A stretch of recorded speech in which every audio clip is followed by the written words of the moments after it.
back. Sorry. I was down there and I remembered I forgot to put up the puppy. Oh no. Water bottle puppy. Where were you? There you are, water bottle puppy. Alright, we'll just watch it once. Oh no! Oh no, water bottle puppy, what happened?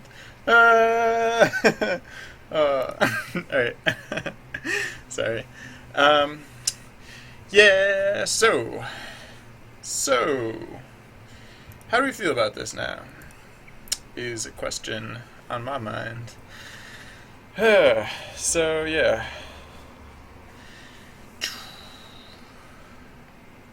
Alright, yeah, the auto attack is still super slow. Alright, yeah, let's pretend the simulation is in fact working now. And by pretend, I mean assume. Let's put some of the values back down to something a little more normal. And then just see how it plays out, I guess.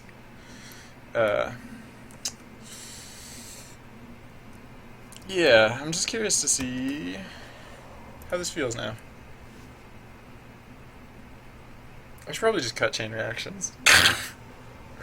I don't know. No, that probably won't help much because even if I cut chain reactions, I'll still have to deal with like mobs with I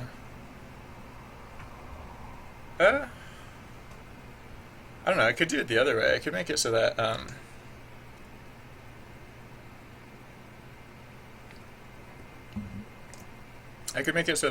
you don't get penalized for additional, like each detonation, even if it catches other cookies in the detonation. I can make it just so that that only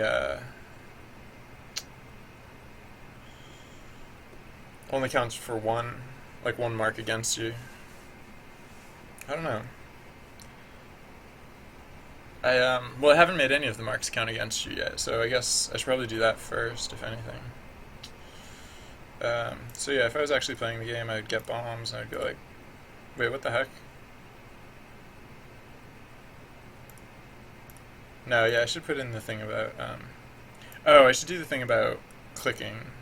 I'm like, where clicking actually goes. Which I think should be fairly straightforward. It should actually be really simple. I think I actually have a single number that I can change to make it magically do the exact right thing. But where is that? Where is that number? It's up higher, I think. UI item at? No. It's no.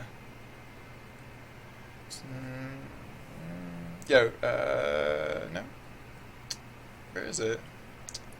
Is it way down at the bottom? Maybe it's down. Oh, I think actually, yeah. I think it's down at like literally the bottom. Well, not literally the bottom. There it is. Yeah. Ray ground intersection. Right. No. Yeah, I'm doing plus mob diameter divided by 2, but I think I actually want to do minus mob diameter. That will. So now instead of finding the point.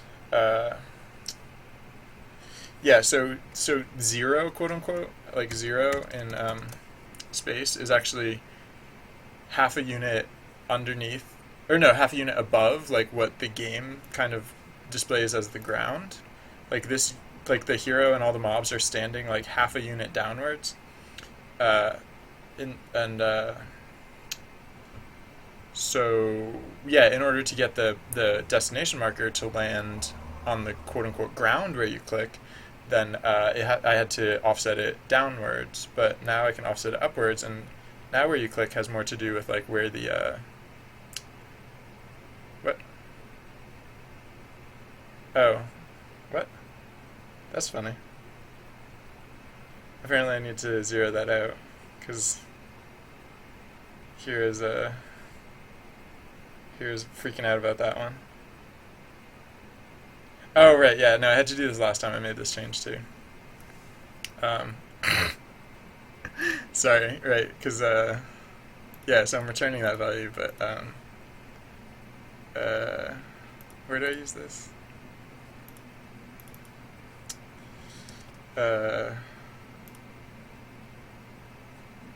G-point, camera main, screen point, G-point. G point. Wait a second. Let's go back to the reference. Go declaration. Actually, I guess.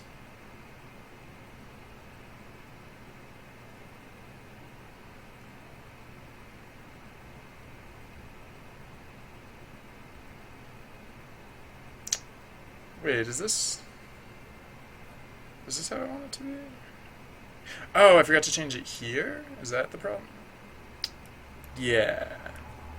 Probably.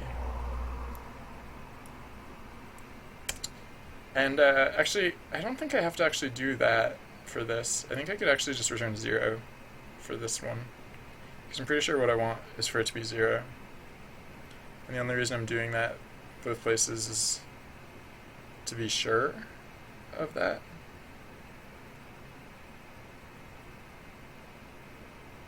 So I'm just going to return 0 here. Yeah. Alright. So now I think it'll work. Hopefully. Alright. Much better.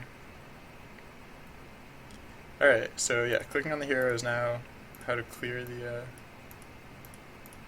how to clear away, etc., etc. Maybe I should do it somewhere in between the two, because I think this one's better for targeting. Because now if I like click on a bomb, the marker lands like right on the bomb, basically. But it's a little weird otherwise. Maybe it's fine.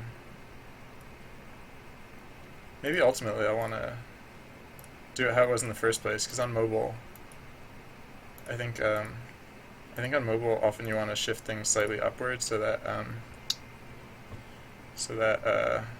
like where you, because like people, I don't know, I think where people tap is actually, no, maybe it's fine how it is. I don't know. So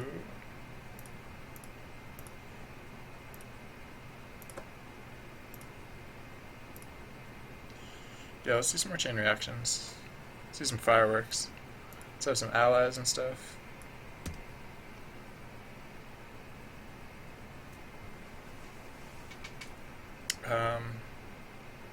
Probably want to put those scorch marks on the ground. I don't know what it'll look like though, because I don't really want to make like detailed art or anything. So like, how do I represent it like iconically, I guess? And I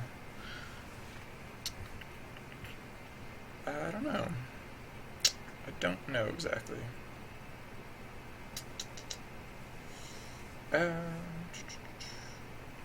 Oh yeah. So I noticed something weird with the hero targeting earlier, and I fixed it, I think, for the hero, but I don't think I fixed it for the allies. So I'm gonna take a look at that and see if I can't ferret it out. So to do that, I'm going to make the mobs hit cooldown a lot longer to 10 and 13 respectively. And then I'm going to crank up the mob spawn rate, which is where, yeah. Yeah. So it's about to get crazy.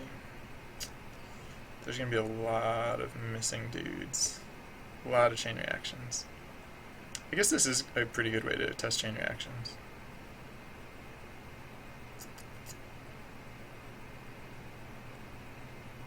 So targeting doesn't seem so screwy yet. Well, actually no, that's pretty screwy. What just happened there? It's pretty screwy.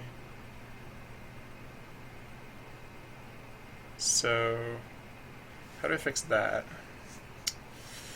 I guess,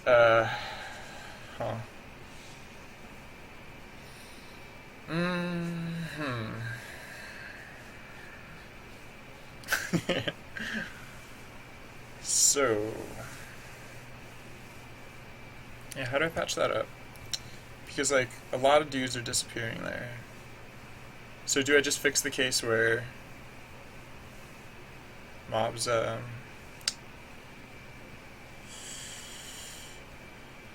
mobs, choose the same target? Should I just make targeting completely separate?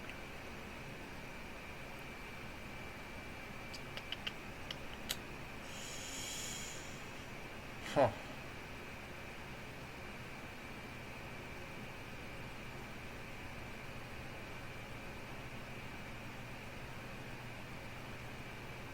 Yeah, I'm gonna make more allies.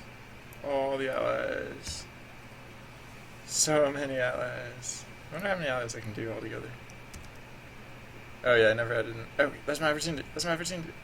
More allies. Yeah, whenever the board clears, I have an opportunity to spawn more allies because I haven't. So like, yeah, hypothetically, like if I want the game to support more than more than 10 allies, I have to put in a thing where, because like right now I reserve a seat for 10 allies, but if I once I have 10 allies, then there has to be an empty spot. Like a mob has to be missing in order, a green mob has to be missing in order for the ally to take its seat, essentially.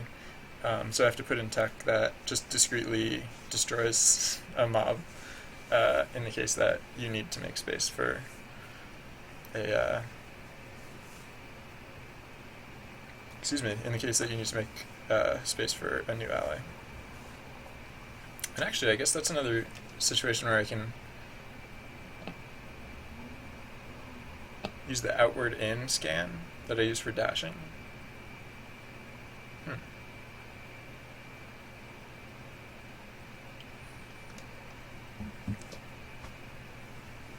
Because we probably want to choose one like pretty far on the outskirts. And we'll want to make sure that it's not holding a explosive cookie. Or, no, I guess maybe we don't need to check that, but we do want to make sure it's on the outskirts. Where the hell are you?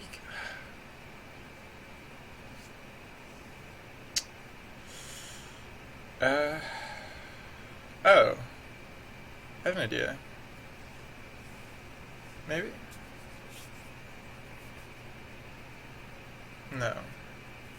Do I?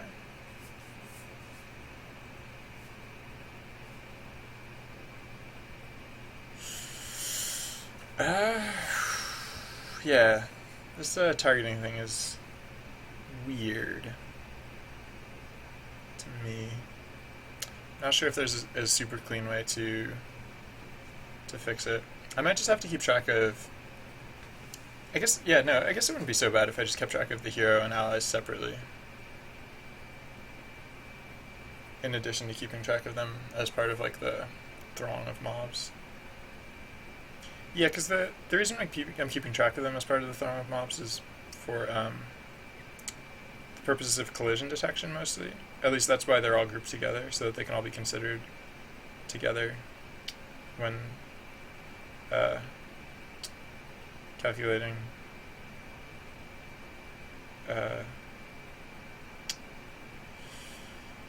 stuff. Sorry, that sentence kind of trailed off. So yeah, it's not going to hurt to just keep track of them separately as well.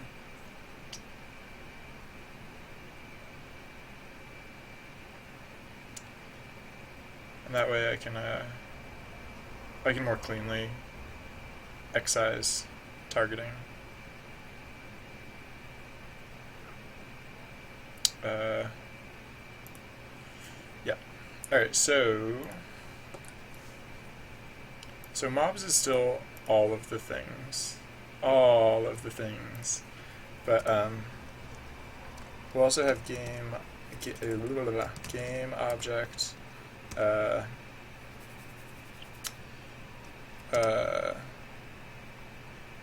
team hero equals new game object I mean, I could just hard set max allies, which I'm kind of doing in essence by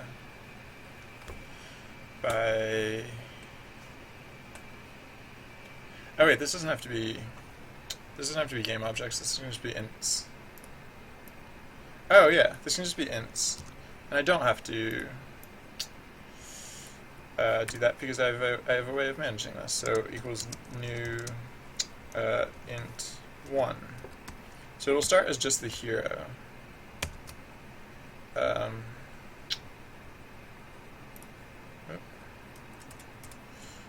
So hero on start, mop 0 equals the hero, and then team hero 0 equals 0, because 0 is the index of the hero, as we just saw. So now when we're spawning an ally, again, we're working on the presumption that allies never disappear, but whatever. I feel fine doing that. Where do we spawn allies? Oh yeah, right. It's several places now because spawn allies. No.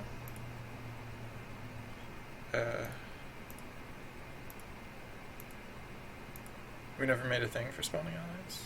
I thought we did. I mean, it's clearly happening here, but primarily it's happening, but like most importantly, it's happening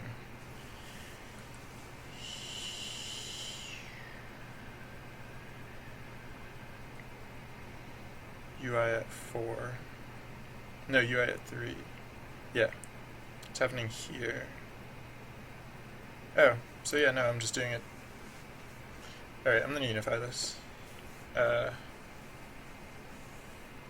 Oh, right, yeah. I haven't done that yet either.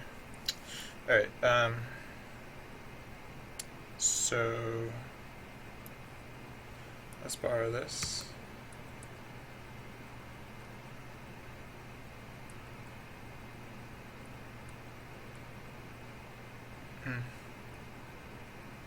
Yeah, I'm just going to put it up here, because it technically happens on GUI time. The fact that it's happening in fixed update is just kind of like a cheat. Whoops. So void spawn ally, I guess. Or for now I can do bool spawn ally, because it can fail. I don't really need any terms. Just all this stuff. Alright, so is that it? That's good? All set? Alright. So yeah, no, I guess that makes sense. It would be entirely contained.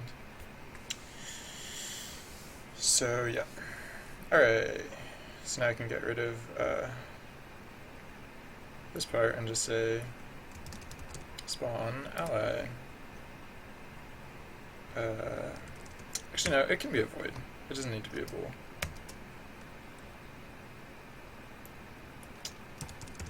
Because I have the error thing down here. Alright, and so, yeah, also for the fixed update ally spawning thing,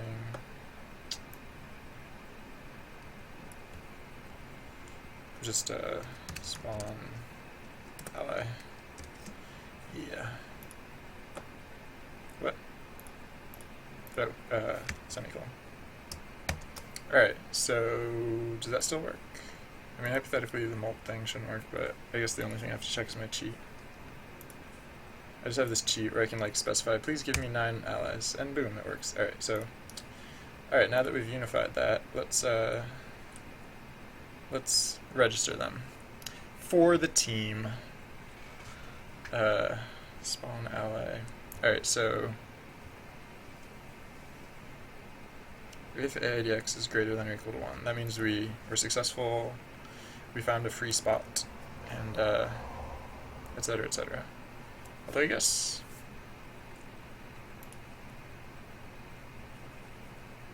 we'll, regardless of, in either case, we'll want to register the ally on Team Hero. So Team Hero. Oh.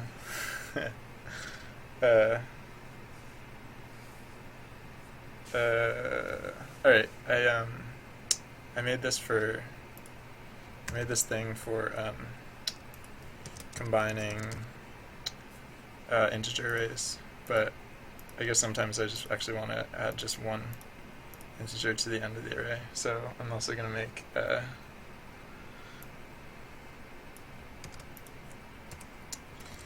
another way to call it with just an integer,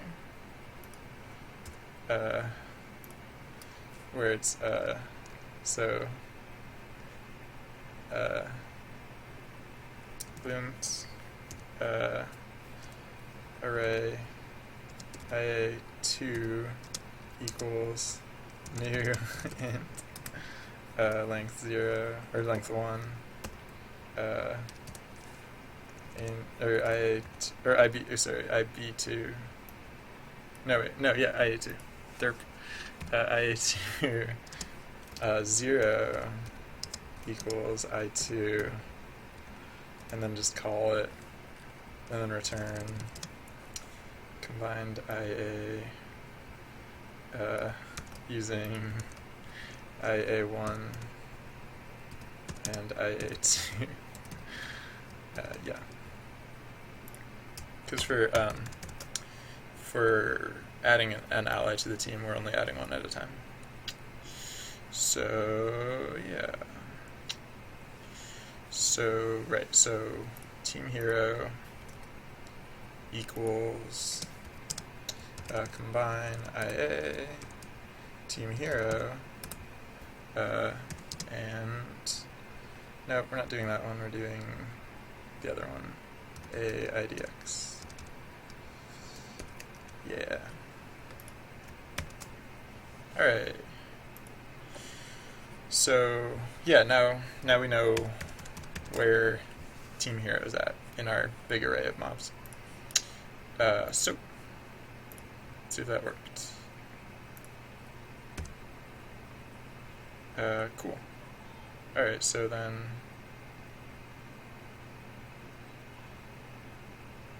that's kind of helpful.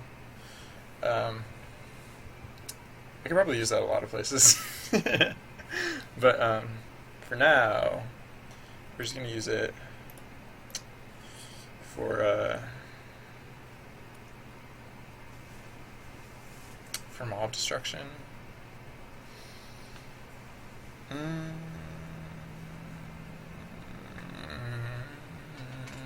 Yeah, alright. I don't want to do it because when we're destroying mobs, we're destroying multiple mobs, and they're the Team Hero. There's multiples there too.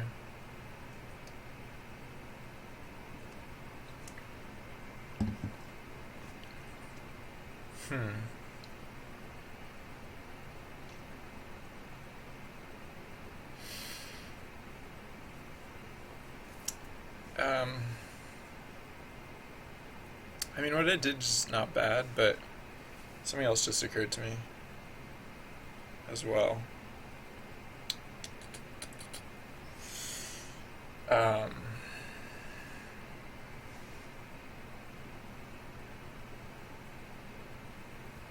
What just occurred to me as well. Um,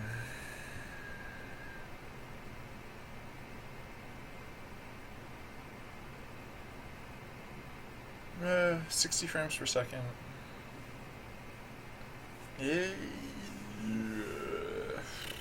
Whatever, I'll try this approach. I am somewhat loath to do so, but it should be... As far as things to do...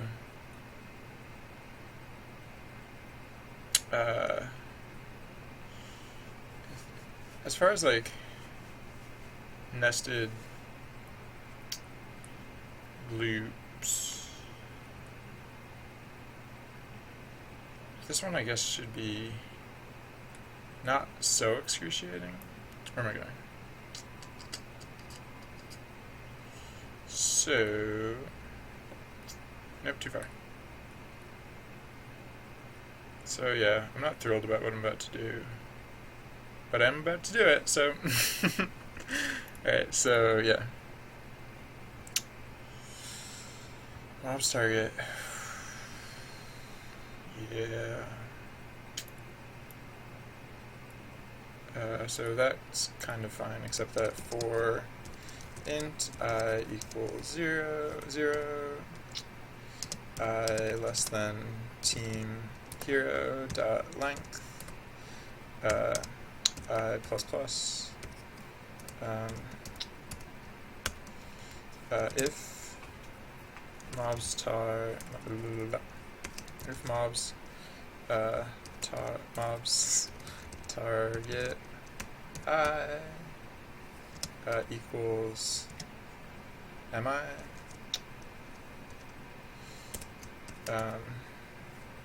mobs target I, oh wait, not I, equals -1, and not I, team hero I.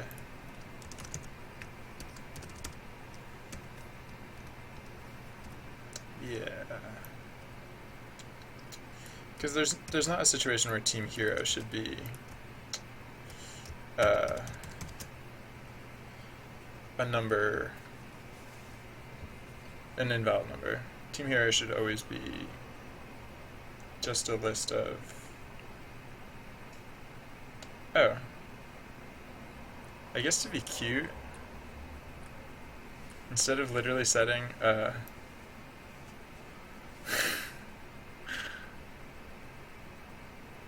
instead of literally setting team hero 0 to 0, I could just initialize team hero, where are you, to be new in 1, and actually 0 already is 0, because that's how that works. But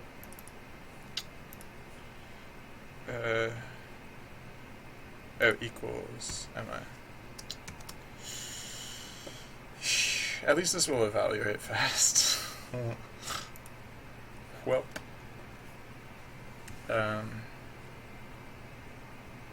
so yeah, let's set up for the bomb.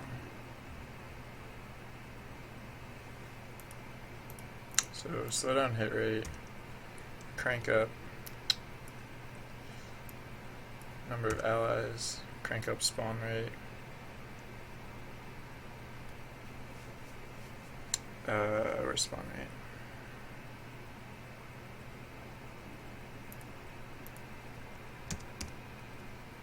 Yeah, let's see some sparks fly.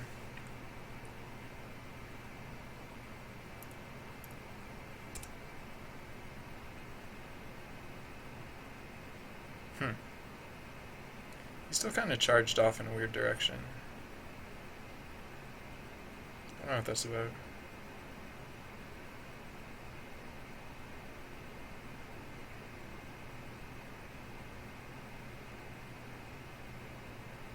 Yeah, I have no clue what that's about. I assumed it was because he's hung up on an old flame. But,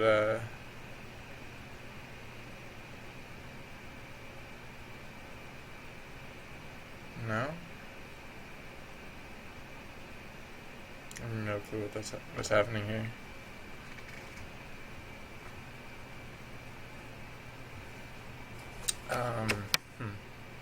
Whoa.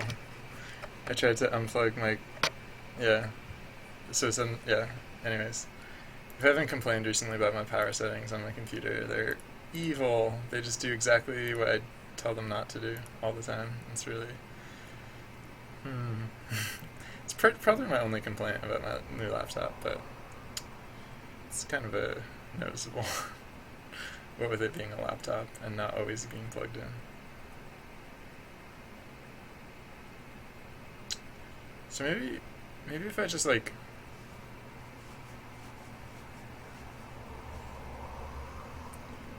I wonder if this has to do with the fact that I'm artificially prolonging the attack rate. Maybe if we had a normal attack rate, this wouldn't happen. Let's see how that goes.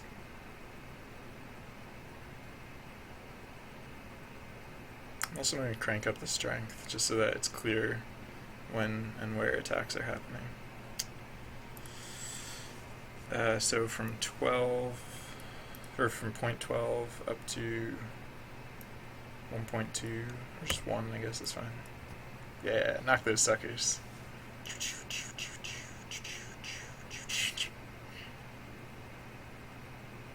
Yep, that's some attack strength right there.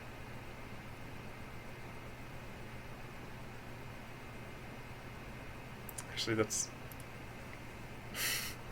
a startling amount. I'm going to scale it way back. 0.5, I guess.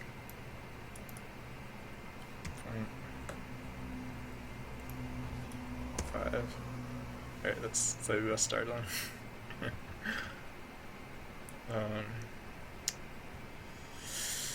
So, yeah. Actually, the targeting doesn't seem quite as crazy anymore. So maybe that was a good thing. I don't know why having a high attack rate would... I mean, when you attack, you clear your target, but... Yeah, I don't know what that was about. I guess they do kind of still wander in weird directions. Kind of. Maybe it's not fixed. I don't know. Maybe I should just let them wander in weird directions if their heart tells them to wander in weird directions.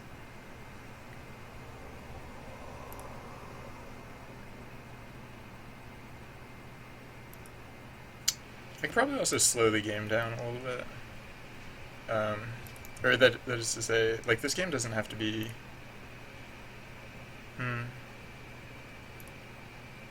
Yeah, this game can be a little bit slower paced, I guess. It's supposed to be more strategic than, like, frantic.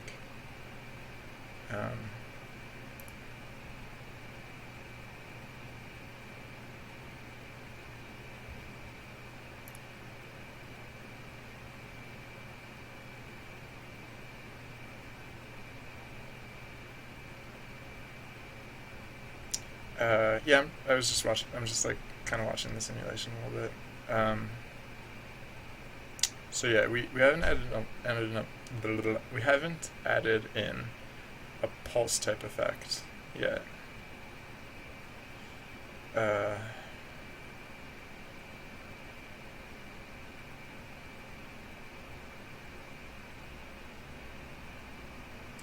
actually not 100% how to do that. Now that I think about it. I could use a light source emanating from the thingies. It could be like it could like flash high and then like fade out over a short moment. But I don't know. The lighting in this scene is a little bit precarious. I don't 100% love the colors, so it took me a while to get the lighting to work for these colors. It's like, if these are the colors I'm going to be using, then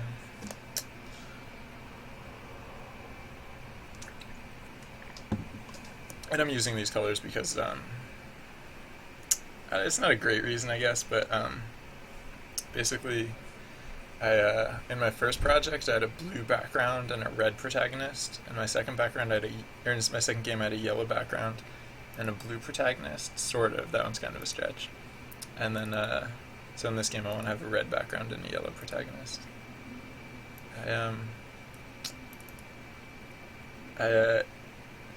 If my camera got a little bit brighter, it's because I just opened Notepad on my two monitors in the background.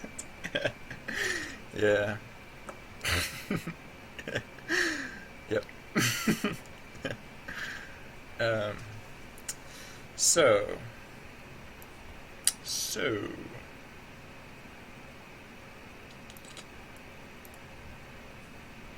Alright, I'm going to do what at this point?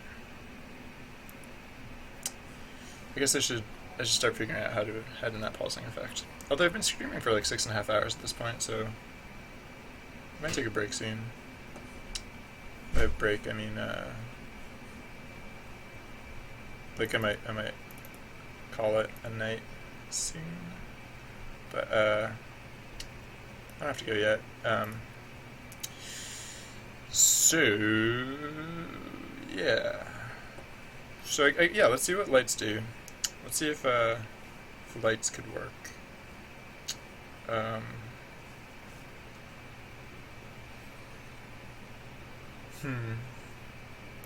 Yeah, okay, so I'm just going to test if lights could work whatsoever. And to do that, I'm going to crank out some mobs. And then I'm going to pause the scene. And I'm going to build in play mode, which I wouldn't normally do, except that I want to be working in like this type of situation. And I'm not going to do anything supremely crazy, so wait, actually let's let the simulation run a little bit longer just to get a nice packed field. Yeah, don't explode packed field. Alright, whatever, this is good enough. I'll test it here. Alright, so yeah, I basically want to tack a couple lights, one or two light sources onto this thing to make a flashing, pulsing something. I don't know. So let's create a point light. Where'd you go? Point light. Oh, there you are. Cut you. Put you here. What? No, not shard red. You kidding? So where were we? Go scroll up first. Alright. Yeah. Alright, so it says okay, here we go. That's too bright. But I wonder if this will be similar to the visual effect that we want. And that's way too bright. Or rather, it has way too much range. So what if the range is like 3? Wait, where is this in the scene? I lost my sense of orientation. I guess I can just screw with the intensity. Oh, there it is. So, does that effect imply... It doesn't look like it looks like it's coming from behind this shape. Which I guess is because it's not lighting the face of this shape. So, alright, so... Something like that could work, though. If it was just a little bit... Like, if it actually lit the coin. So, like, if it was just, like... Here... Or, wait, hold on. Where are you in space? It was, like, here... And, like... That kind of works. Something like that. Just to really draw attention to it. And, that bright red spot is nice and bright and red, even when it flashes. Oh, so maybe I should make the light red. How'd that look? That might look good. I don't know. But either way, I think this might actually be the effect that we want. So let's yeah. Let's try this. Let's say, let's see if this will work. So, alright. I want a, what do I want? I want a, So, I think if I understand how things work, the coin is like, oh, oops, this is the wrong one. That's the cookie. I want the, explosive cookie. Alright, so if I understand how this works, this object is basically looking in the blue direction. So if I, coin route? No, I guess it would be outside coin route. But I want it to be inside coin route.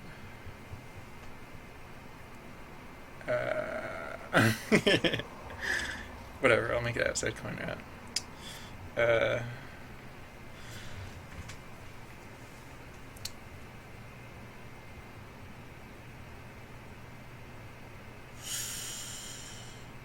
Yeah, Alright, so game object, create point light.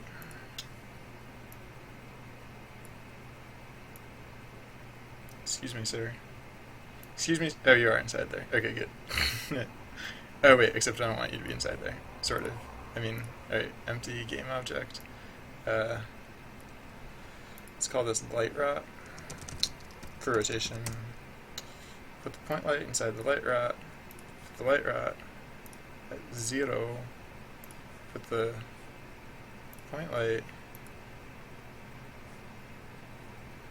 also at 0, basically. Except I actually want to pull it out to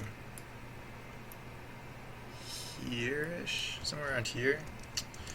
So yeah, I think the values we used earlier were like 4 for the range. Do I want to pull it out further, maybe? Yeah, I guess it can hurt to pull it out a little bit further, maybe? I don't know. We'll see how it goes. Actually, no, you know what? No, this is silly. Yeah, these are gonna be in CoinRat. There's gonna be 2 of them.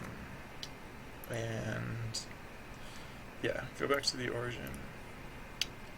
And then just go out in this direction. Yeah. And then 1 for each side. So 0.3, 0.32, 0.32, 0.3 maybe.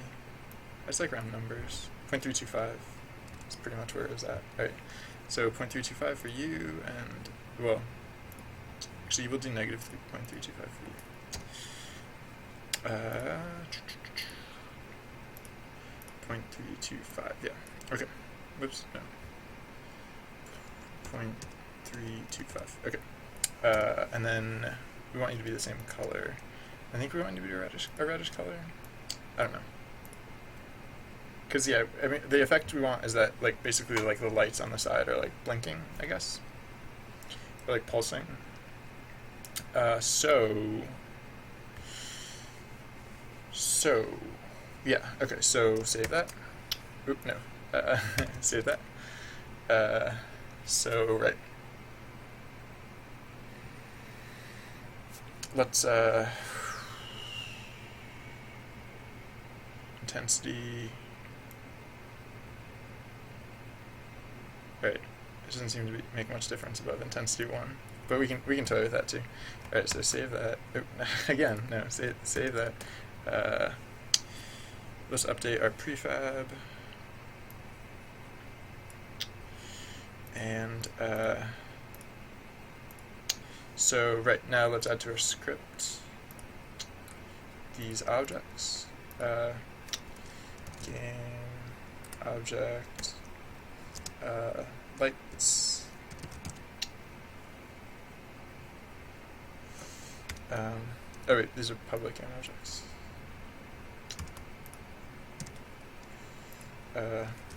Public game object lights, and we have 2 of them, as we saw. Yeah.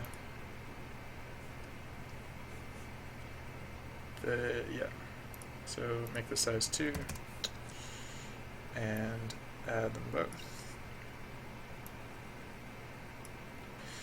I'm just gonna name them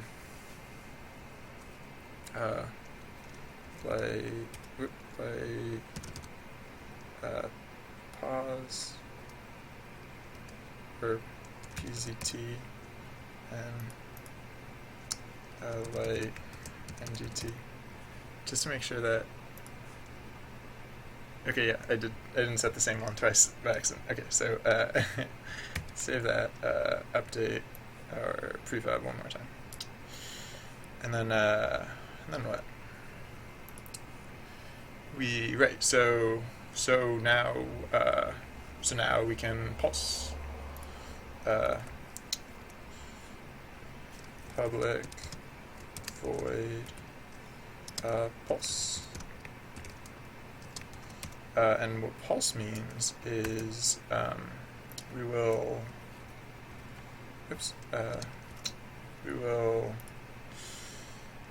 so yeah, for actually no We don't have to do anything super fancy. We can just say lights 0 dot, oh, how do I refer to that component? Light, I guess. Dot light, yep, dot intensity, yeah, there we go, equals 1. And then light, oh, except, actually, I don't want to use 1, I want to use pulse intensity, which will be a public variable, so I can tune it. Pulse intensity, public float pulse intensity equals 1 f. And then during fixed update,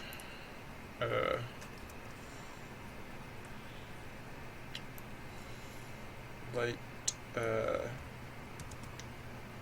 0 dot light dot intensity equals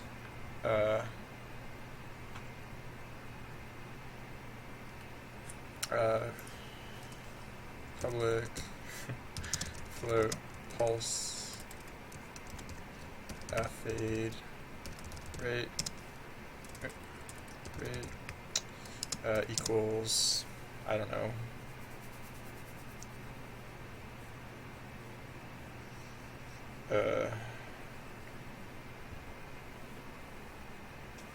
pulse fade rate equals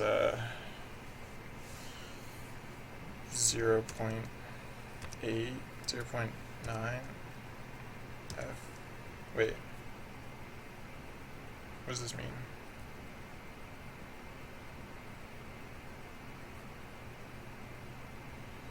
For fixed update, fade rate,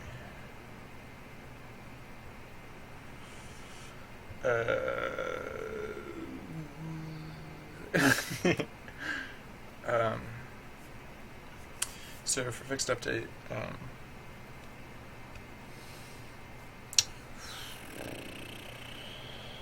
I guess alright,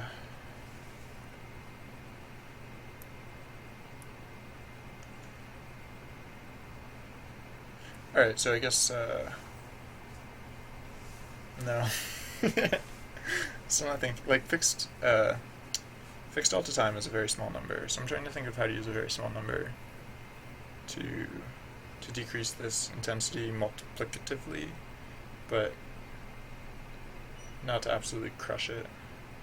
So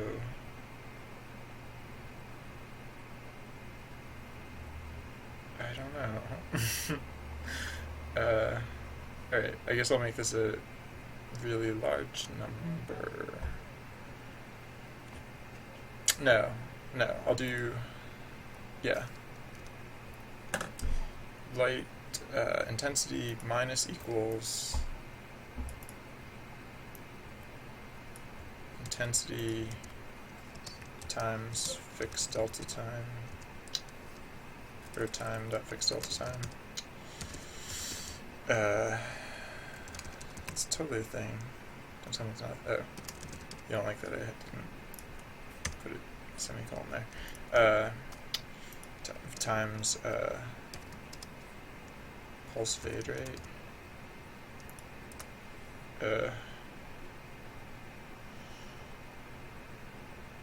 I don't know if that is anything, but I'll pretend it is for now. Does that work now? No, you don't. You're not fading. Right? Your lights did fade. They just faded really slowly. Oh, only one of them did. Oh, right, only one of them did. Yeah. Right. So.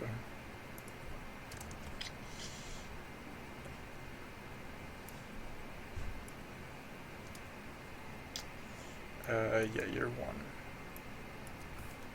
Save. Alright. So, now how fast do you fade? Pretty slowly. So, we'll want a we'll want to fiddle with that a bit. All right, did I? Yeah, no. I saved you, so we don't actually need you to be here. So yeah, let's now let's get them pulse. Now we have them capable of pulsing. We have a thing they can do, whereby they would pulse. So neutral, yeah, it's kind of like this, except. Oh yeah, what do we have them doing now? We have them like. Oh no, knockback up. That's not what I meant. No, I mean that is correct, but what was I thinking of? Yeah, it's around here. Oh, here we go. Pulse cookie. So yeah, that's what we used to be doing, but that doesn't make any sense. So let's do this instead. And I guess, right? Oh, but except neutralize pulse. Yeah, how about that? Save that. Let's see what that does. Let's crank up the mob spawn rate. Well, definitely did something. But yeah, let's crank up the mob spawn rate because I think if we change the prefab, it won't actually take effect until a new mob has spawned with the affected prefab. So in order to like get this stuff testable, we'll want mobs cranking out. So spawn period here. Alright, so they definitely pulse. If they don't, yeah, we need that pulse to fade way faster because it's basically just like a constant red light. So that is with pulse fade rate 1. Let's try 0.2. And we probably won't see it until these clear out. No? Faster than that? Oh wait, no. Lower is longer. I actually want to go like 10, I think. Let's see what that does. And again, it won't be until the new batch show up. Yeah, there we go. Look at that. That's some pulse action. I mean, that's way too fast paced. In part because I brought the detonation timer way down when I was testing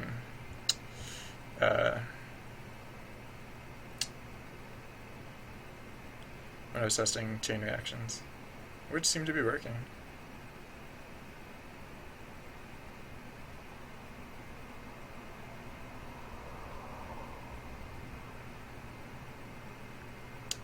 That red might be a bit too much. So let's make that tunable. Let's hold that for a second. Yeah, so let's have public float pulse color, not float, public color pulse color equals, no, we won't set it yet. So then on start, let's say these dudes, dot color equals pulse color. Oh yeah, we can also toy with intensity too. Alright, and then yeah, same for the other light. I think it's just a little too red. I think we want it red tinted, but we want it lighter too. Maybe. We'll see. Pulse color, yeah. Alright, so now let's what? Alright, well my computer's about to deactivate my mouse. Thanks, computer. Oops, now I'm falling over. Okay, everything's give me my mouse back. Give me my mouse back. Give me my mouse back. Thank you. Yeah, wait, okay, there's the color. Alright, so yeah, it was red. Let's make it a little bit lighter. And see how that goes. Actually, I should change. I'm going to probably be doing this a lot, so I'm going to change. I'm going to crank the spawn rate, like you do. And yeah, have at. Alright, so, oh wait, I didn't save my other changes. Did I? Oh, I did. Oh right, because I'm working on the prefab. I'm not working on something in play mode. Alright, so that's kind of in the right direction. I think we could actually go lighter and then a little less something. A little less range or a little less intensity. Oh, I don't have the range as like a tunable thing. That's too much. Well, I mean, what we're seeing here is definitely too much, but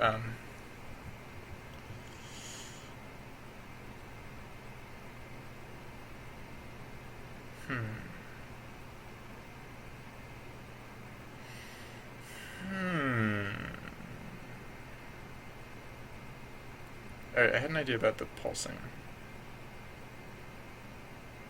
No? Did I? Maybe.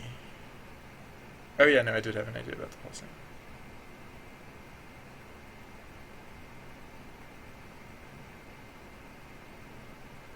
But, is this... Ugh, yeah, no, I want the range to be a tunable value as well. Sorry. So, yeah. Oh, whoops. Oh, I was only setting one side. So, alright, I'll have to reevaluate that, but I'd still want the range to be a tunable value.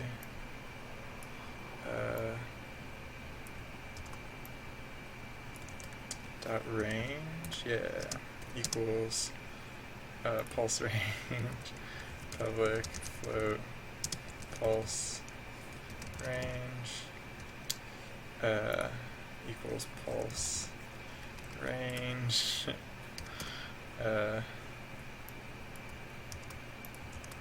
Oops. And yeah, do this to 1 now. Alright, so, alright, let's see what that does. Oh, and we should set pulse range. It's not 0. What was it to start with? I think it was like 4. But actually, let's bring it down slightly. So let's see how it does at 2.5. It won't take effect until the next gen.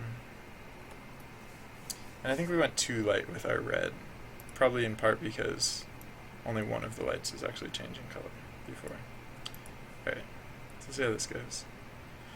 So probably not these, but like the next generation. I think this coming generation. Well, that generation was very short-lived, but something like this. Alright, so what if okay, so we dropped down the range. So what if we upped the intensity to like 2 maybe? Again, not going to take effect this generation. I don't know which generation those are from.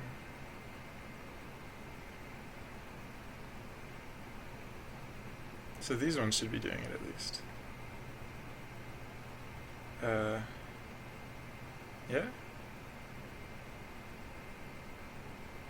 Alright, let's also see what it looks like with the detonation duration at a more reasonable number. I think 10 is the detonation duration that I wanted in the first place.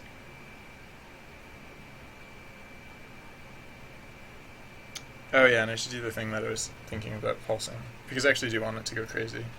Right now it goes crazy, but then it stops right before it explodes. But no, I just want it to like go crazy until it explodes.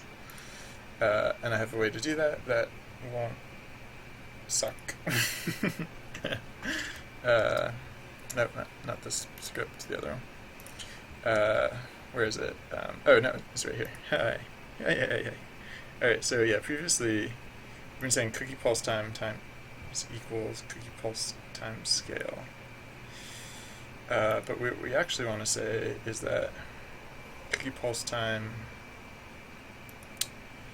equals cookie pulse time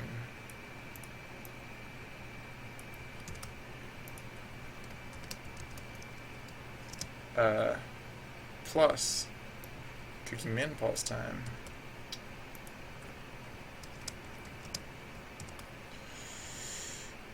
times cookie pulse time scale minus cookie min pulse time. And then we can get rid of this. So this will basically have the same visual effect, except it will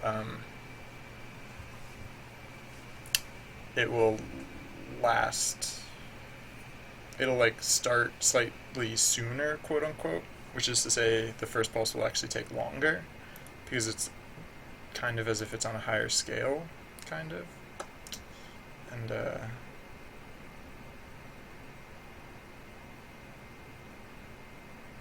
oh yeah, it's still F5, the cookie detonation duration. 10 I think is more reasonable.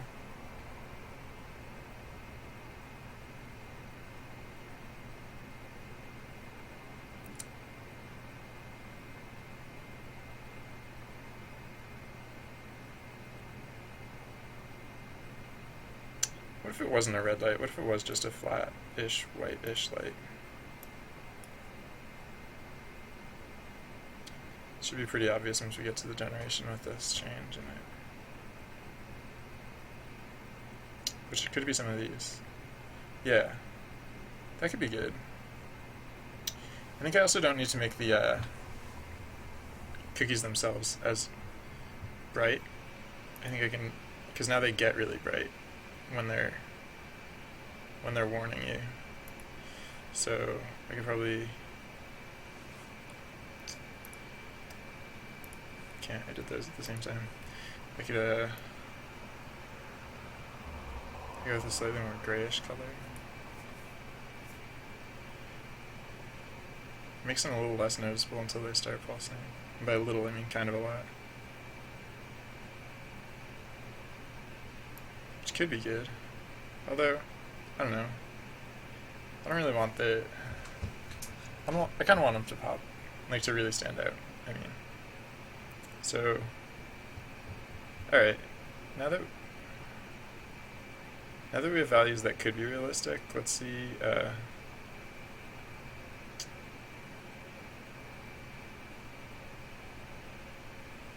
let's see how it looks just playing the game.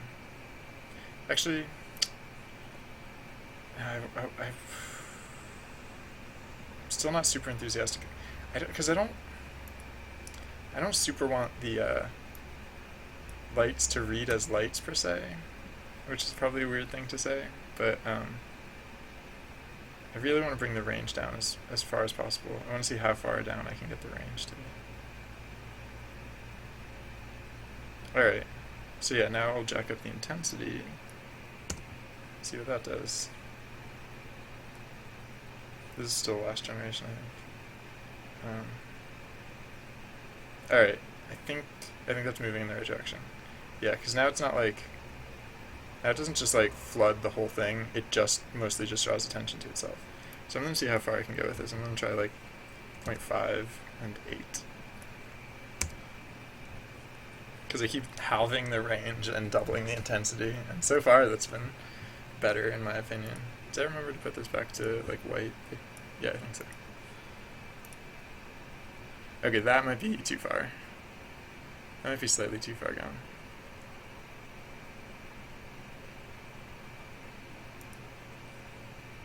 What if I made it red again? Or like not red, but like reddish.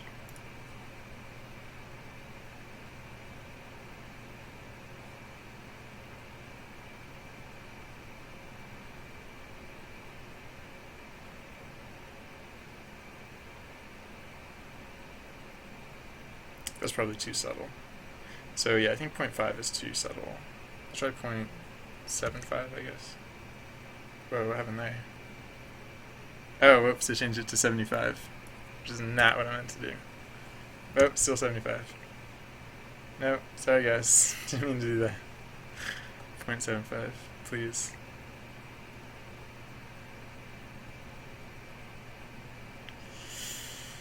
Yeah, maybe still too red. It doesn't have to be very red. I just want it to be a hint of red, I guess. So it doesn't...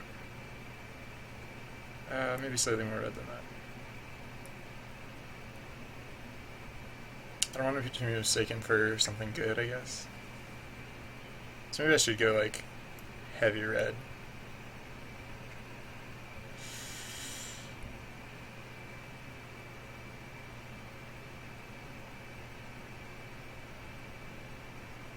Yeah, red just blends in with the background. So maybe I should change like this whole thing from red to like, I don't know, a different color of some sort. Or maybe it's fine. I don't know.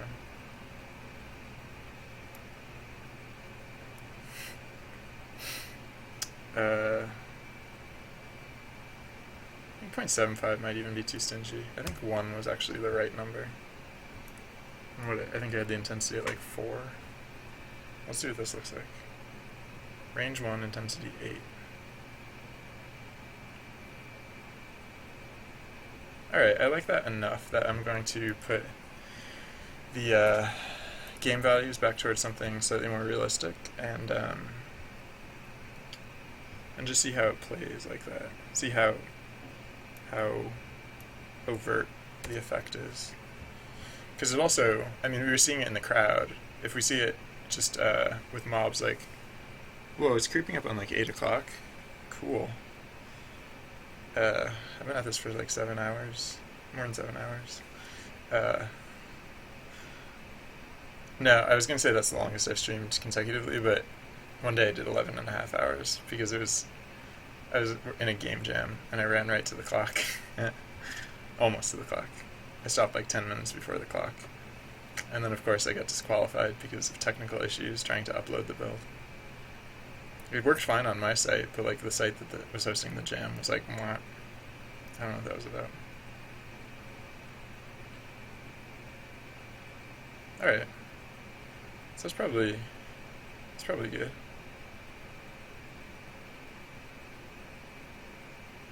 Kinda like that.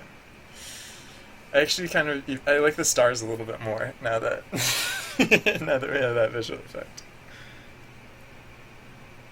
Yeah. Oh yeah. The pressure, knowing that you're on that deadline of at the end of a game jam is like. I was like fixing bugs like mad. Fortunately, it was a very short game, so I was able to like retest it again and again. Right up to the deadline. It was fun though. It was a lot of fun. I'm not accidentally like casting shadows or anything, am I?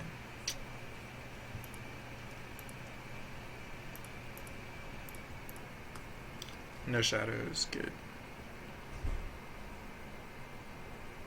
Excellent.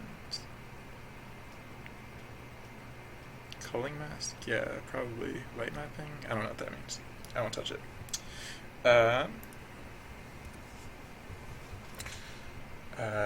Yeah, actually, that was the first game jam that I ever participated in. It was a couple weeks ago, and it was also the first time I started streaming. I guess I was just feeling adventurous that week. It was a blast, though. I will probably participate in like every game jam I can. Just because, I mean, it's basically what I do. Anyways, so I might as well just like divert my attention to that for a few minutes. And by that I mean like a few days.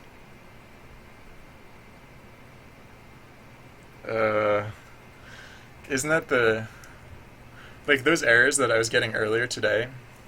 Like if that had been the end of the game jam, I just wouldn't have had a product. Like that hour that I just spent like trying to get the chain reactions to work. Like if chain reactions had been the last feature and I was planning to ship the game at that point, like no dice. Yeah.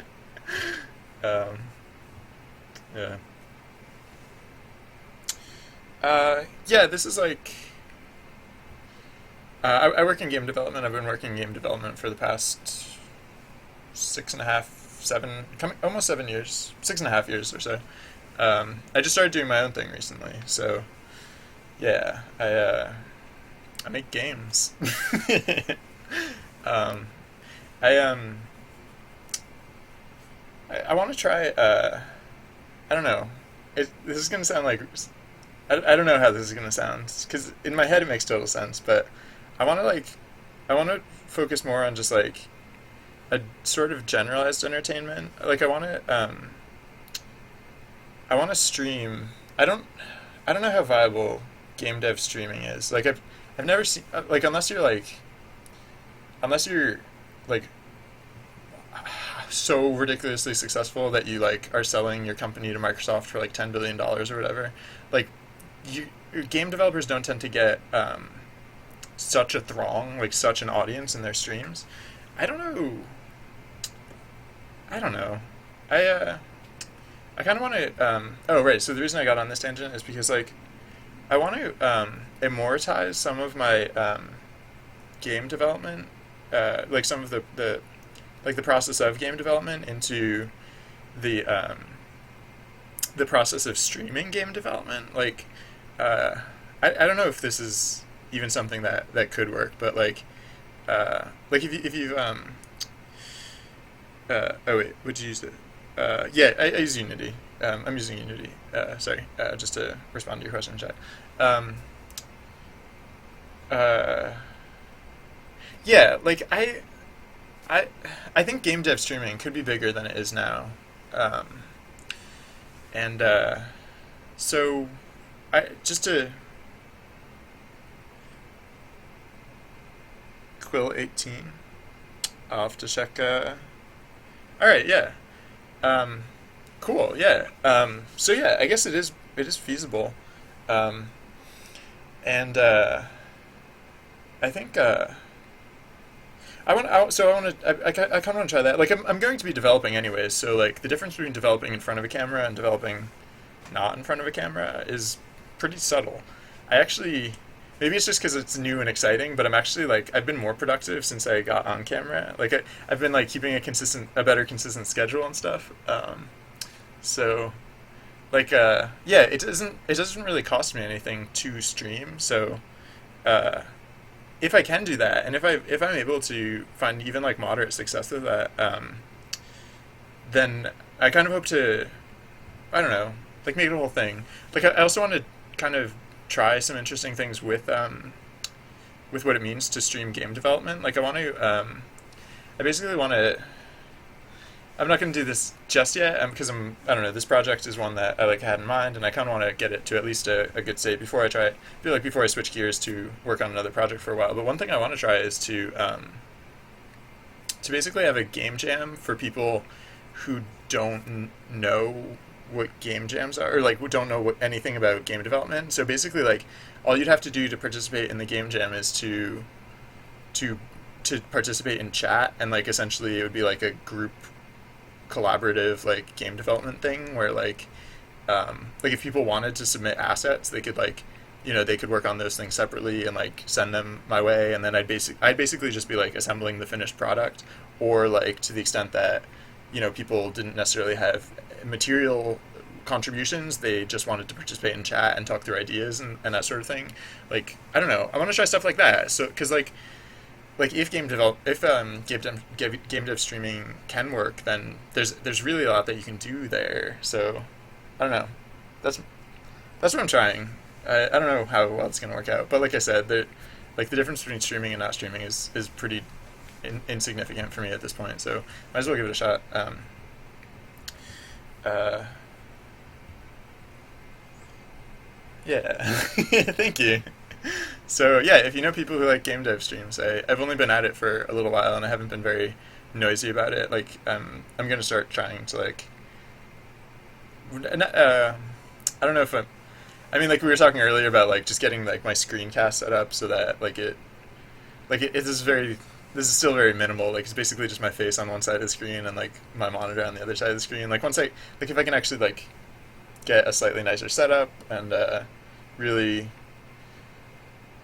get something worth watching, then I hope to start finding viewers as well, because there's not much fun doing this without viewers. um, how did I get on that tangent? We started talking about I forget what, but where was I before that tangent? We had just done the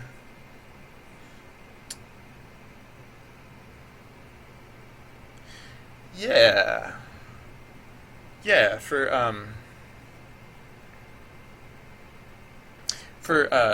I started so right yeah so I started setting up YouTube exports so that I have basically just pulsing lights. That'll be I'll name I'll name today's broadcast pulsing lights when I export it to YouTube. I have started doing that, but I've been doing it wholesale so far. I Yeah, like tagging and like search engine optimization. Like I haven't done any of that stuff yet. So um, I do like a little bit. Like I mean, like I my schedule so far has been, or like my schedule right now is basically like as close to noon as possible. I try and get up and streaming, and then I just go until like I can't, or if like I have something going on in the afternoon, I'll stop. Oh, I hope I didn't have anything going on this evening because I forgot to check. Um, and so like in the mornings, I've been spending my mornings like trying to get like some infrastructure. Like my website's up and running, and I like uh, I already mentioned the thing about like trying to get. I don't know. To me, it makes sense if Twitch would have like a title for game dev, and I hope it can, because uh, I think it's like the consolidation of an interest, like the fandom of a particular game might be the might be an interest. Like I mean, like maybe even you could get like maybe if there was like a game dev title and it ever got too popular, you could probably even like subdivide it. But I mean, like if the problem is too popular, then I think actually that's probably a good thing, because that means that Twitch is getting a lot of viewership because they've provided a way to like for viewers really to find like that type of content, if that's the type of content that interests viewers. Yeah, I think so too. I think there really is a demand for it. So, and oh yeah, Quill 18 or whatever. I'm gonna have to check that out because I have been looking mostly on Twitch, and on Twitch it's hard to find. So yeah, I didn't even think to look on like places like YouTube, which sounds silly to say out loud, but yeah, yeah. So I think there's like a real lack of consistency in like programming, like basically like people streaming, and so like it's not I've never found a single website or a single place that I can go to at any time like find at least one streamer. Like I found enough sources now that like it doesn't take me long to find a game streamer, but like a lot of people like will just put up their screen and like play music in the background and just type, which is not really what I look for in streaming. So I kind of I'm trying to find like all the other game dev streamers so we can like make it happen. I don't know.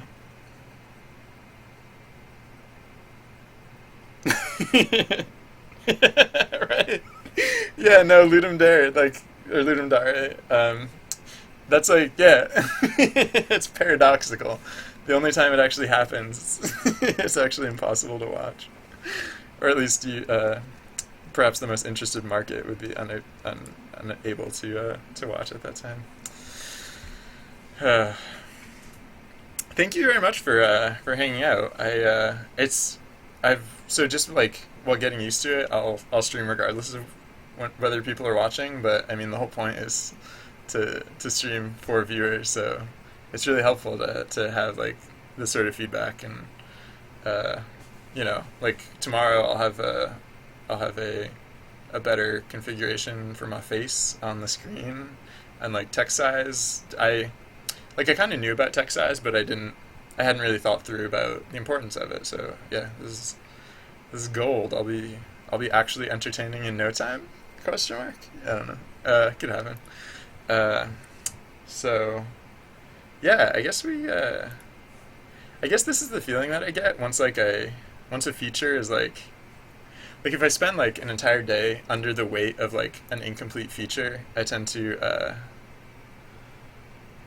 like feel the pressure, and like so there's always like something terribly concerning on the front of my mind.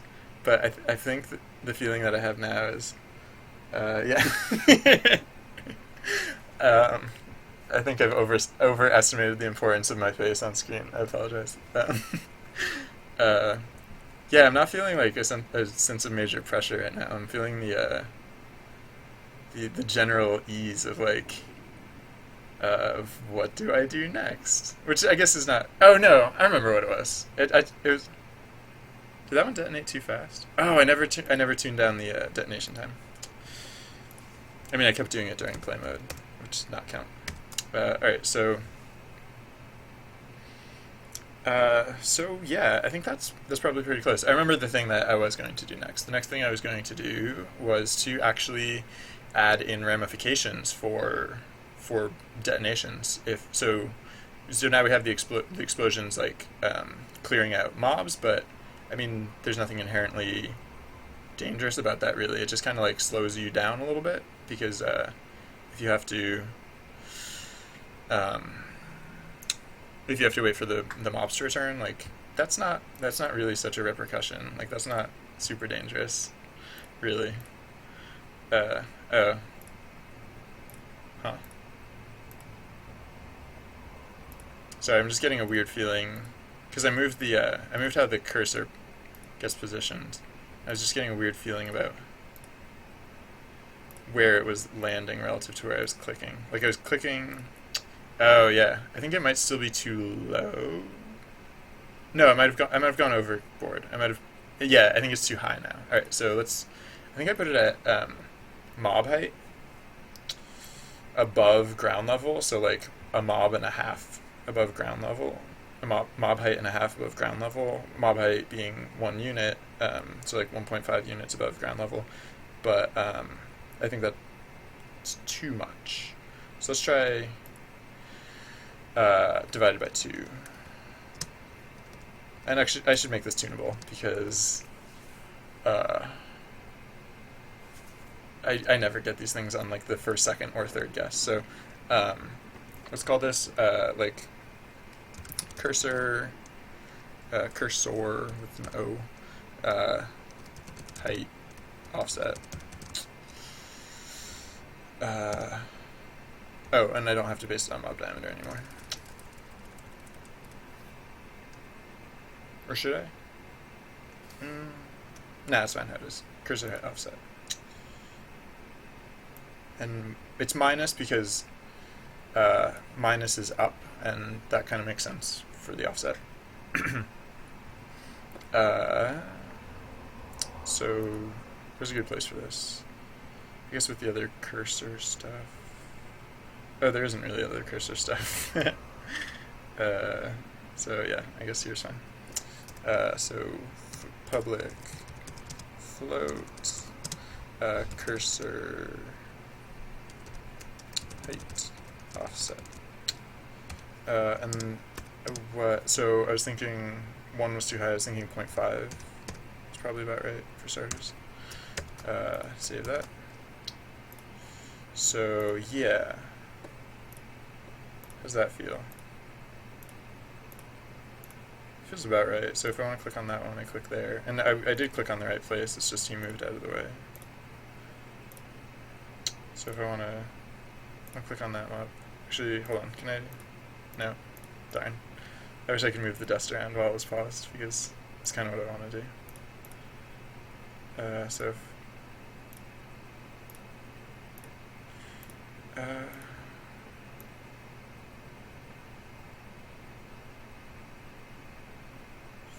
maybe a little higher. Maybe like 0.75.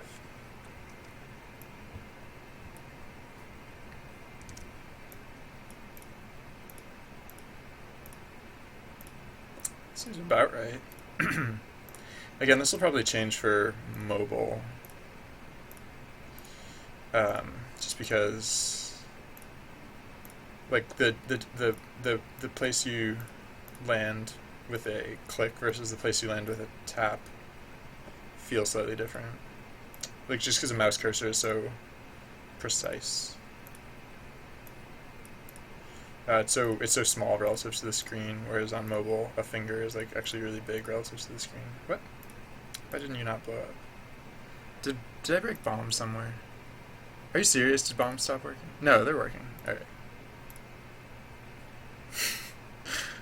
Just worried for a second there. Alright, yeah, this is totally working. I guess maybe I could clear dust when you use it. Nah. I think that would get inconvenient sometimes. You kind of want it to go away in recognition of it working. Oops, too soon. What? Huh. I might need to improve the targeting system even further. Maybe in the case that... Yeah, actually, now that I think about it, maybe in the case that, in the case of using the dust marker for your bomb, like, I guess, I mean, there's no specific reason that you couldn't just, drop the bomb directly under the cursor. And that would give you really specific results. I mean, that's basically what I use for what I do for dash now, because dash always goes directly towards the dust marker at first. So I forget what I was supposed to. Oh no, I do know what I was supposed to be doing. I was supposed to be adding in repercussions for missing detonations. However, I'm going to take a brief aside or a brief diversion to. Oh yeah, my brain is slowing down. Like I'm like barely keeping this stuff in my head long enough to switch between simulation and mono develop. So yeah, so when we're activating a bomb, if dust is active, let's do. I guess we could do. Yeah.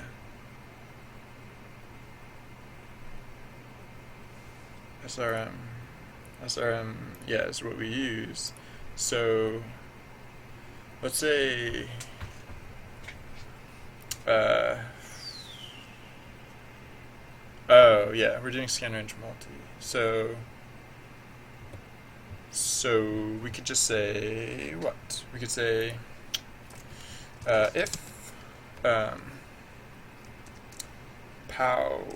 Well, okay, yeah. So okay, no, I can't use SRM. Not the same way. I mean, I can still use SRM, but I'll only need it in some cases. If all right, so it'll stay there. It might not get used, but it'll stay there in case it does need to get used. So if pow mult pow equals 1, so if we haven't leveled up the multiplicity of bombs at all, if it's because it starts at 1, it might not even start at 1. Like I could tune the game to have it start higher, but whatever. Let's pretend it starts at 1 for now. It'll probably start at 1. So if pow mult pow equals 1, then we actually could just oh yeah, that's what we'll do. We can say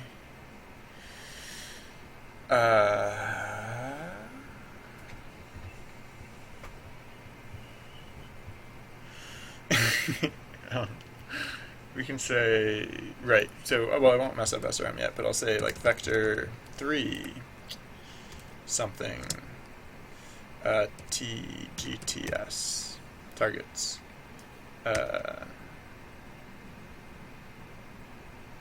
Oh, yeah, I can just say targets equals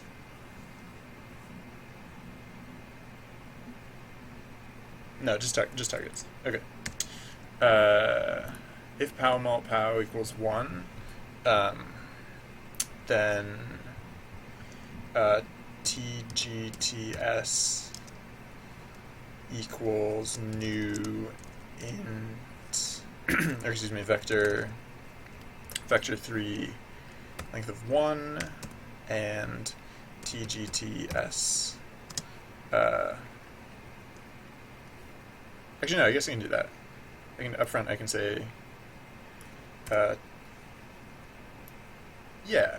No, yeah, I don't have to do a conditional statement there. I can just say TGTS equals new. What are you freaking out about? Oh, just okay. That equals new vector 3 pow mult pow. So it's a vector is equal to the number of multiplicity of the power. Oh no, I know what we didn't want to do that necessarily. So wishy-washy. Right. Okay. So TGT. Yeah. New vector 3 TGT. Okay. 0 equals what? Dust transform position.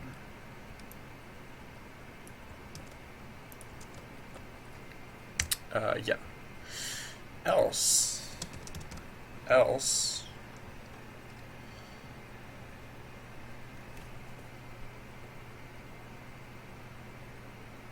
Well, no, you know what? We don't have to do that. I mean, we will do that. We just won't do it right now. All right. Else, we can do. Oh wait, this is all if dest is active. Right. Yeah. Okay. So this is actually supposed to be.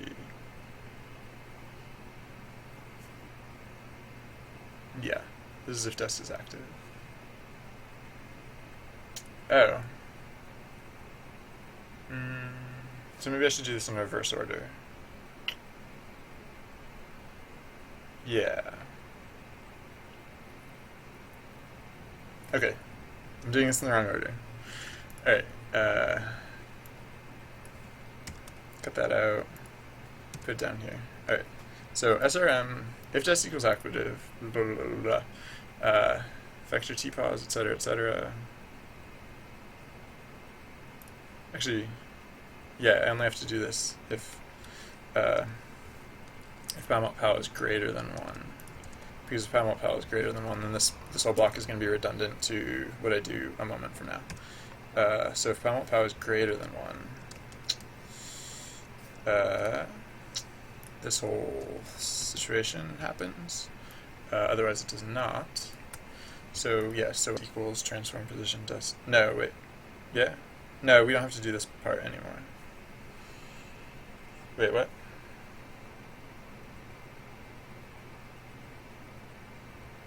No, yeah, we can still do this part, but we don't have to.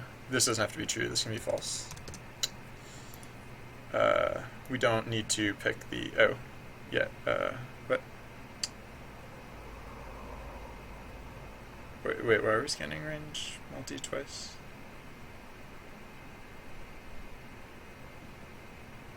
Oh, right, yeah.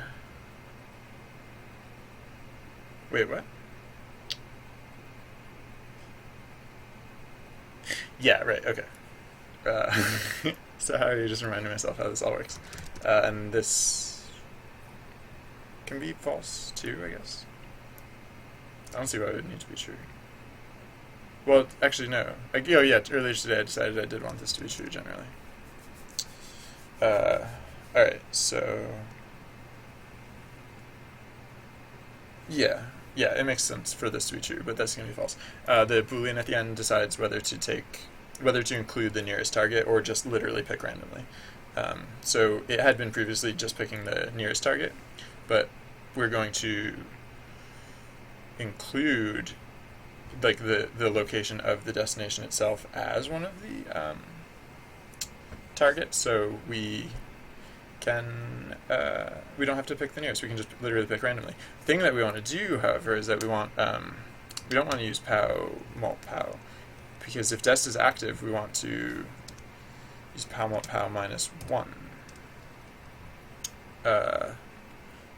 which is why we're checking if POW mult POW is at least equal to 1.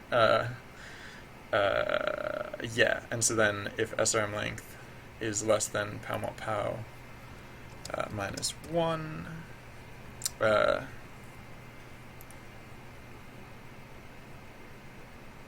POW mult POW -1 minus SRM length, yeah.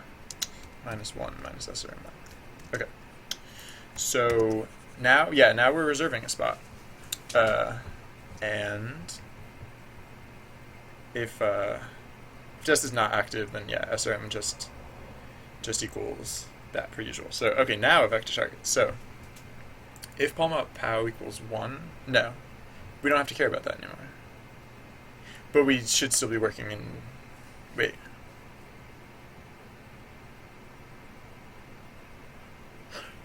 Wait, no, this should be in dest active. Yeah, this part should be in dest active.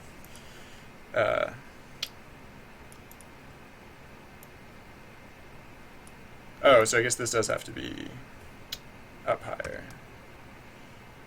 So here, targets are established. Right, it can go here. It doesn't need a conditional, but it can go right here.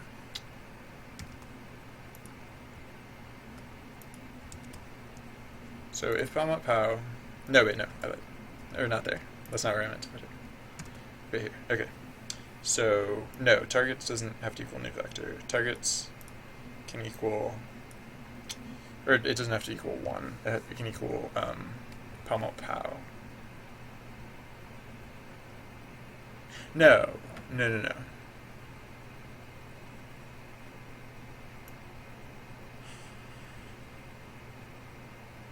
Right, it equals 1 plus srm.length. Because we might even for all this searching that we do, we might not end up with enough targets. And if we don't end up with enough targets, that's fine. So target 0 equals dest transform dot position, and then for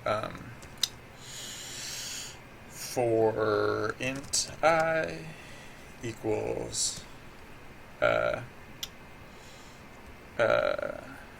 srm dot length. No, excuse me. I equals 1. No, I equals 0. I equals 1. I equals 0, I guess. I less than srm dot length. We're going to iterate through all of srm, and we're going to add the targets that we fetched. So, yeah. So if dest is active, the target 0 is always going to be dest transform dot position, and then we'll get the other ones. And then so we did a scan looking for 1 fewer targets than we would need altogether, because we knew we already had one of the targets. And so now, after that scan, actually I guess I don't need those braces. We're just going to say targets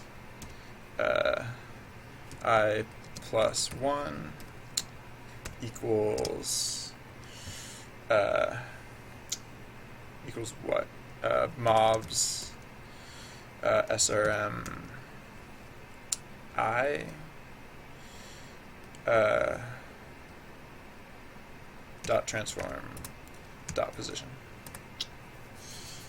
Yeah. And yes, save that. All right, so now, wait.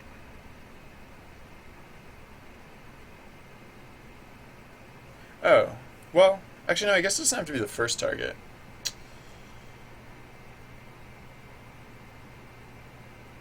I mean, because these targets are all going to get hit, so it doesn't matter if it's the first target. So actually, I can move this out. So okay, I can actually say, I don't have to do that. I can just say, yeah. I can actually say srm dot length targets.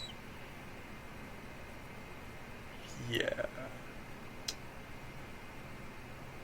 Right, because I don't, okay. So right, that is true, but then, wait, no, this is irrelevant. Because I can just say, right, I can just say srm equals combine integer array of itself and, oh no, right, that's why. Oof, I'm really running out of steam at this point. It's a little sad, huh? Yeah, alright, fine. We'll just do it there. And otherwise we'll do like the simplified version down here. Whoops. So we don't need to do that one, and we don't need the plus ones. To use in this case. SRM length is supposed to be the same as target's length, because this is the case that destination wasn't active, and so we just used the results of scan range multi. So save that. So yeah, we're still not. So now, okay, so now we have that. Oh yeah. Wait, if how much power equals 1? Why is this here? Did I put that there? I must have put that there. Right? I must have put this here just now. No? Wait, hold on. Freaking out now. Oh yeah. No, that's not legit at all. Get rid of that. Because this brace is the case brace. Yeah, alright. Yeah, no, that was detritus. Alright, save this. Alright, so yeah. Oh. No. If TGTS dot length equals 0, return false. Because SRM, if we went down this course, SRM might equal 1. Targets, we think we can be sure is not equal to 1. If we went down that course. If we went down the other course, it might have equaled 1. So yeah. So now we just have to remember not to use SRM, but instead to use targets. So instead of mobs, etc. Right, because we already did that. Etc. So we can just say, wait, what's S-targ? Sturg. What's S-targ? What's S-targ? Where'd that come from? S-targ.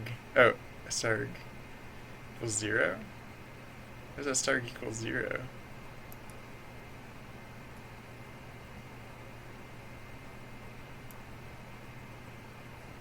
I don't know what that means. S-targ equals 0. Why would we set it to equal to 0 and then use it immediately? Shouldn't we make it equal something before we start using it? Oh, I don't know. I only wrote this stuff. How am I supposed to understand it? That's funny.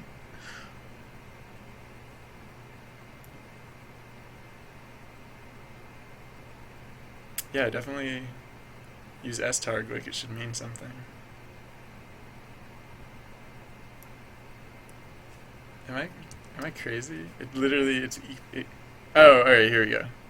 Oh, right, yeah. So the first time through it is equal to 0.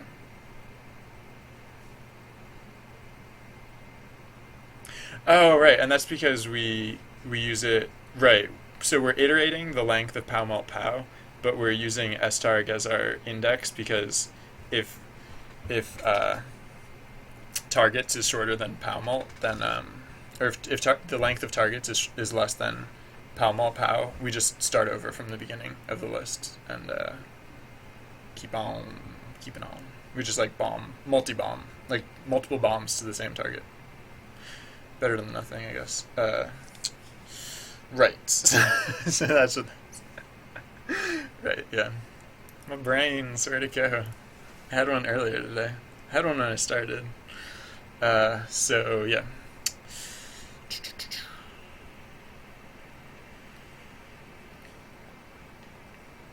Sorry, I know I'm gonna forget that name that you said earlier if I don't write it down. Why am I here? I have no pad. Okay.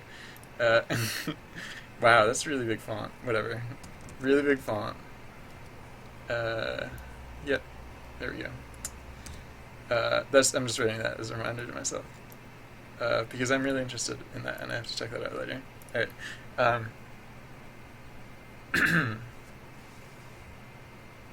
So, right. starg. Right, so we want to basically just do this exact same thing, except we're using TGTS starg as the nexus. Center again equals, instead of that thing we were doing before, it equals this.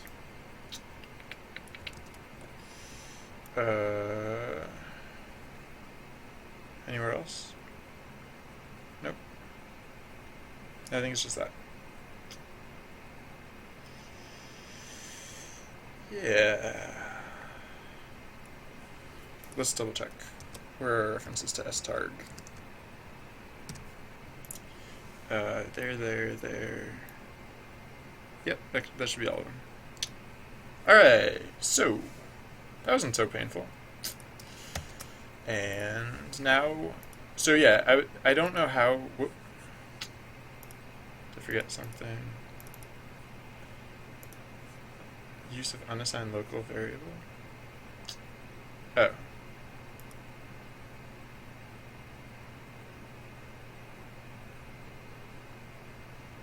Alright, equals new int 0. How's that? Happy? I don't know. I feel like if something doesn't exist, I guess I just don't understand why unlike so many other things it gets initialized to non-existence rather than to something sensible. Oh, hello. Division by 0 exception. Where? I didn't change anything. Oh, srm.length. Right. We actually want tgts.length. Alright. Oh yeah, I should look for other uses of srm, in case I overlooked one. srm.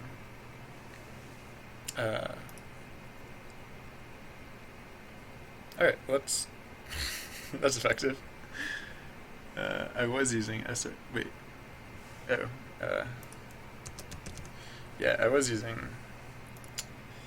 srm up here, and now I'm not using it down here. I was only using it for that thing. Alright. Oh wait, there's one other thing I wanted to do.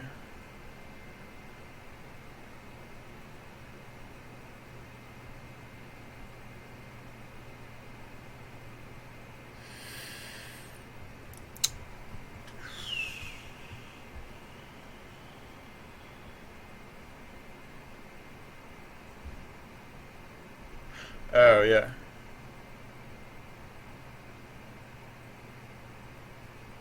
So... Huh. Alright, I guess... Hold on.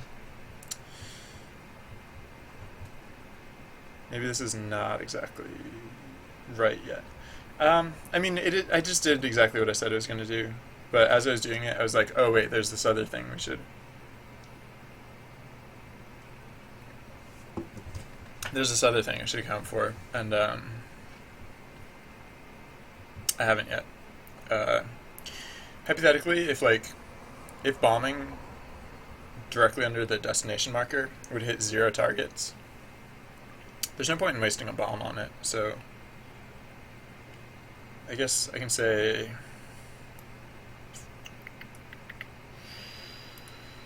M effect, yeah. So with M effect dot length equals 0, oh, I feel sketchy about this, but I'm gonna minus I. Minus our iterator.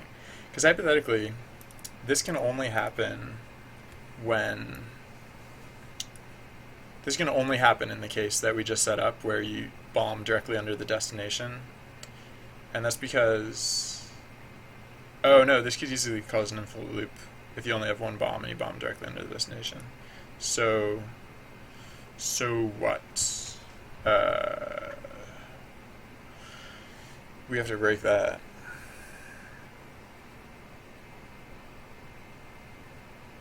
Oh, nah.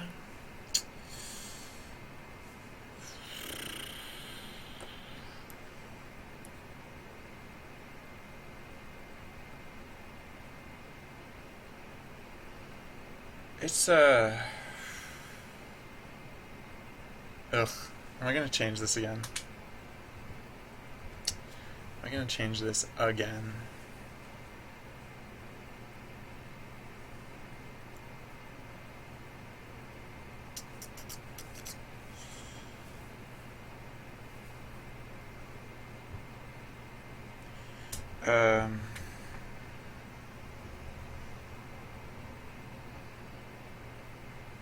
Yeah, probably. Should I reset it to how it was before? No, I shouldn't do that. This is better.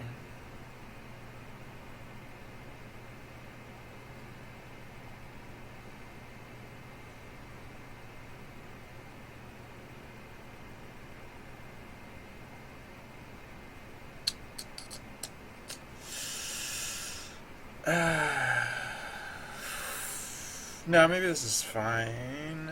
Yeah. I guess, yeah, if you whiffed, we're just gonna give you slightly wonky results is all, I think.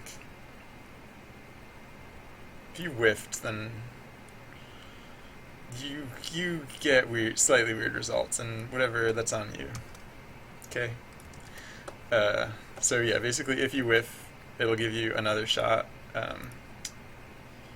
except the index will just be 0 again. Because, yeah, the way we set it up is that the, oh, wait. Yeah, and if you whiff twice, it's like, you know what, you just are bad at this game. No, if you whiff twice, it's like, that was just a bad shot. Oh, actually, no. I guess I can account for that. I can just say,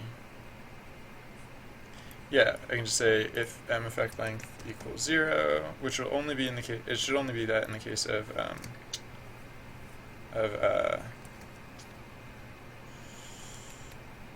the dust marker being out in the middle of nowhere. Alright, so you get another chance. Oh no, okay, wait, yeah. If m effect dot length equals 0, if pow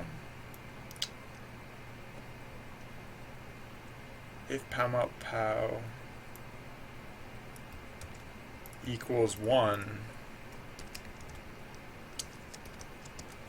then you're done. You're game over, man. Well, not game over, but you don't bother trying again. Just return false.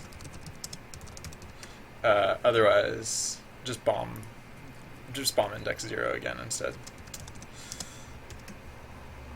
Oh yeah, I guess I don't actually have to put that in braces, because that's kind of its own built-in else case. Because if this evaluates true, then none of the rest of this stuff is going to happen. All right, so yeah.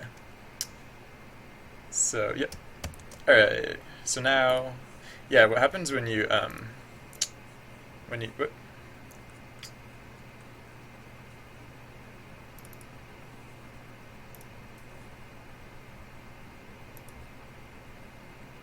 what? What did you say? Cannot be assigned? I'm not trying to assign it. Oh. I tend to forget double equal signs in conditional statements. Yeah.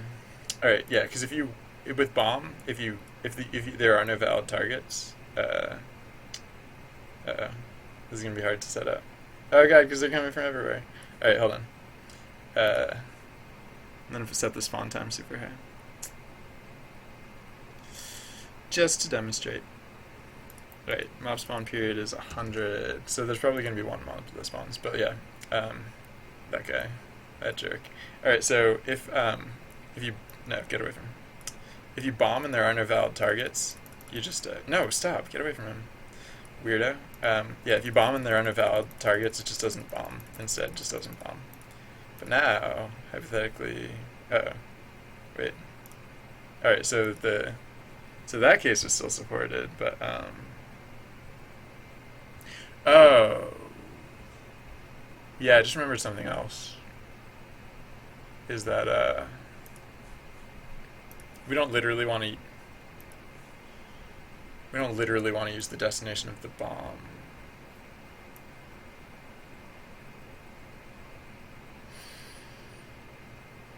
We don't. Yeah, I mean, excuse me. We don't usually want to. We don't literally want to use the position of the dest. We want to use the as far as we can reach position of the dest.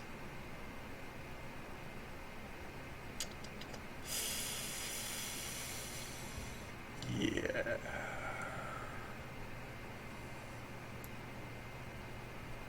Which we do in yeah. Yeah, which we use here. We calculate it here. So right. So this is actually the position we want to use. We want to bomb in the direction of dest as far as we can reach with our bombs. So right.